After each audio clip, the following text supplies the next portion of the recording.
In July, the Department of Health produced these guidelines on the medical cannabis access programme. Now, obviously, this programme was muted back in January 2017, which is almost 20 months ago, and nothing has happened. Taoiseach, what I want to ask you today, this is welcome for patients and doctors alike. Give some sort of clarity in a kind of situation where it's extremely confused for people that want to access medical cannabis.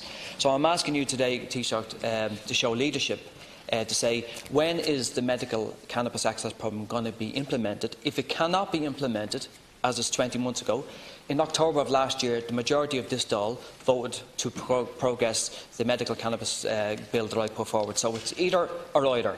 Give people clarity, doctors clarity and the government clarity, if you can produce this. Thanks. Thank you, Deputy Taoiseach. I understand from the Minister for Health that people may apply to the Minister for Health for a licence under the Misuse of Drugs Act 77 to 2016 and the regulations and orders made thereunder. Guidance as to who may apply for a licence under the Misuse of Drugs Act, as well as instructions on how to apply, can be found on the Department of Health's website. And to date, ministerial licences have been issued for the treatment of 9 individual patients upon receipt of the valid licence applications from their clinicians.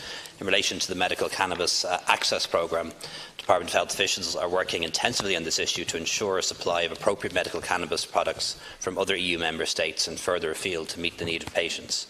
However, the Department has no control in relation to business decisions taken by product manufacturers and has no powers to compel such companies to supply their products to the Irish market. Until cannabis product producers make their product available in Ireland, it will be a matter for the prescribing doctor and their patient to source the prescribed medical cannabis product themselves, which is clearly unsatisfactory.